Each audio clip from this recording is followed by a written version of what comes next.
This is just a quick comparison between the Legacy Tigerzord and the Deluxe Tigerzord. Major differences being that they are painted in a different way.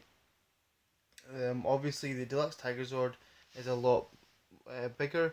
Lengthwise, they're about the same, truth be told. But it's actually like width wise that they've really changed it, and maybe even height wise that they've changed it a tad. They both have similar functionalities. They both have similar kind of articulation. Just a few major a few small differences. The chest here is actually taller than this one. So the Legacy Tigerzord has a small chest, was expected. The shoulder pads are bigger in the deluxe version, as you can see, same kind of thing. The Legacy Tigerzord has a bend at the knee going back the way. Sorry, the Deluxe Tigerzord has a knee at the bend going back the way, while the Legacy one has one going at the front, which technically is a better idea since in Warrior mode he can then bend his elbow. There is articulation and rotation and the Tigerzord in the Warrior mode's fist. Well, this has none. They obviously both open their mouths.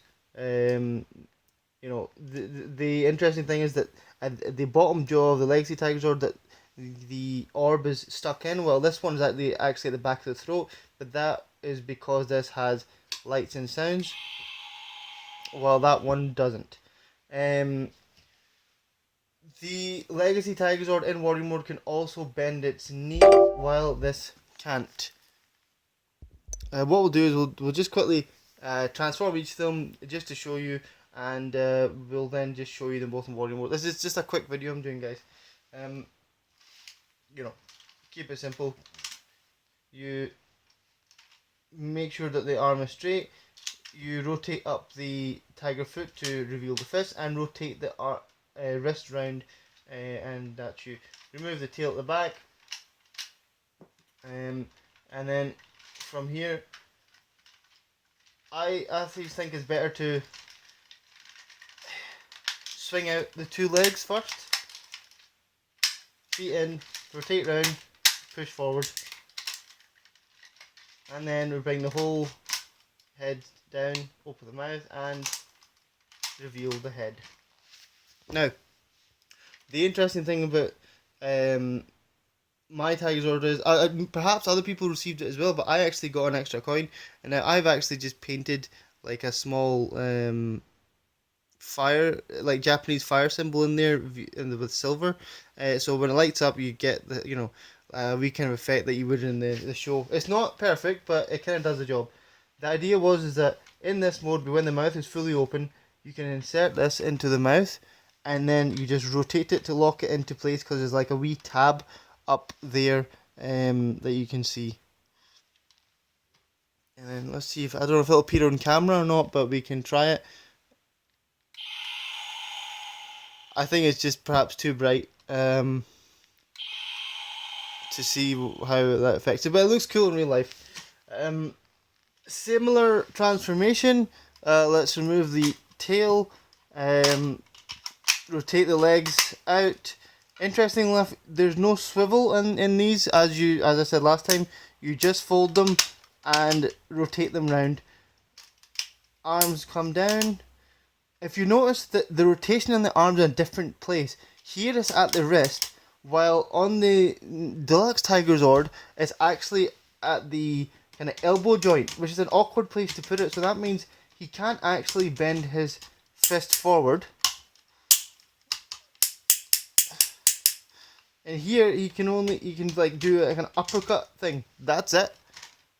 So that was a kind of a stupid decision on Bandai's half back in the 90s, but I'm glad they rectified it in this version. Similar thing, lift the head up. Good thing is about this one, you can open the fist just like last time. We've already had this video, so you know what I'm on about. And that's that. I mean, height wise, the Tigerzord from the 90s is taller. I feel the head is more proportionate, but I do feel that the chest is too big. Fantastically, so the Legacy Tigerzord The everything seems in proportion, but again, personally, I feel the head is a tad large. I think it's just the face, really. I think it's just a bit too large for my personal, preference. But hey ho. Um, they're both excellent figures. Because I have, got out my old Tigerzord, and compared it with my Legacy one, I really appreciate the Legacy one more, especially with all the extra joints they put in. Plus, the Zord builder ports are a nice addition. Um, in some sections, I didn't realize that you could do this, but you can actually remove. Oh bugger. Remove the arms to reveal a Zord builder port here. But interesting enough, you can also remove that part to reveal another Zord builder port. I'm sure you guys have seen this in other videos, but I thought I might as well, you know, show you while I'm at it. I still prefer the gems, like these kind of clear gems, to the painted on, um, you know, kind of metallic color. But that's again a personal preference. Legacy Tigerzord is much better because of all the molding they've put in. These have been retro labeled, as most of you probably already know. I've also panel lined and like dark washed my Zord, all the Thunder Zords actually. I'm probably going to do a review of that later on, and it has made a big difference, but it's nowhere near as good as this in comparison. I mean, for God's sake, they've painted on the red stripes here, and that is just, I mean, that is just skill. It really, really is. And everything here is molded on as well as being painted. I have gained such a bigger respect for this toy after reviewing this one again. They're both excellent. I mean, I wouldn't trade my old one for the world, but really, because I've seen them both, I highly recommend buying the Legacy Tigerzord now. The price is definitely worth what you get. Especially if you have an old one, you'll really, really, you'll come to appreciate it a lot more. Sorry I've rambled on a bit, guys, and hopefully you guys will like my next video, because what I'm going to do is have a quick review of the repro labels for the Thunderzord. I didn't see any on YouTube, so I thought I might do some. And obviously I've also going to show you a wee bit about dark washing your Zords or panel lining them like Gundam. So yeah, thanks for watching.